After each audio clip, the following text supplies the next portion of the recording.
వి gold trusted gold buyers తాకట్టులో ఉన్న మీ బంగారాన్ని విడిపించి ఈ రోజు ఉన్న మార్కెట్ ధరకే కొనబడును.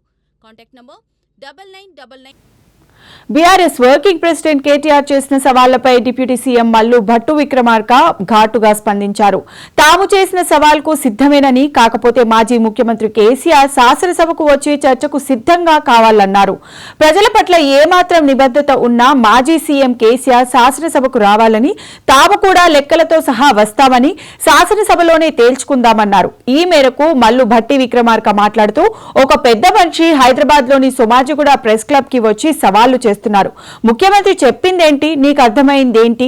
ముఖ్యమంత్రి మాజీ ముఖ్యమంత్రిని రమ్మని సవాల్ విసిరితే ఆయన్ను రానివ్వడం లేదు. సీఎం సవాల్ను జీర్ణించుకోలేకపోతున్నారు. ప్రజలకు వాస్తవాలు తెలియాలి. కేసీఆర్ ను రమ్మంటే ఆయన్ను రానివ్వకుండా ప్రెస్ క్లబ్ లో ఎవరో వచ్చి సవాళ్లు చేస్తున్నారు. రాష్ట్ర ముఖ్యమంత్రిని ప్రెస్ క్లబ్ కు రమ్మంటావా? ముఖ్యమంత్రి రేవంత్ మాజీ ముఖ్యమంత్రిని చర్చకు రమ్మని స్పష్టంగా చెప్పారు. ముఖ్యమంత్రికి ఏ బేసిన్ గురించి తెలియదు. మళ్లీ ఛాలెంజ్ చేస్తున్నా, గోదావరి కృష్ణా జలాలు బేసిన్ గురించి ప్రజలకు తెలియజేయడానికి చర్చించడానికి సిద్ధం. అసెంబ్లీలో చర్చకు మాజీ ముఖ్యమంత్రి రావాలి అని మల్లు భట్టి విక్రమార్క స్పష్టం చేశారు. పార్టీ సంబంధించిన నాయకత్వం అవాకులు చవాకులు పేలతా ఉంటే ముఖ్యమంత్రి గారు సాక్షాత్తు ఒక పిలిపించారు.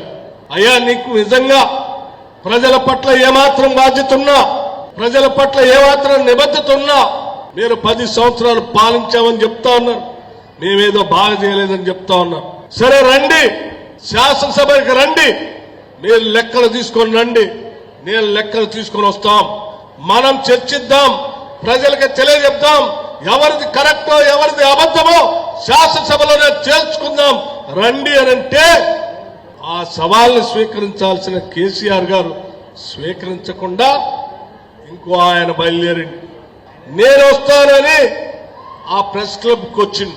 ముఖ్యమంత్రి గారు చెప్పింది ఏంది, మీకు అర్థమైంది ఏంది?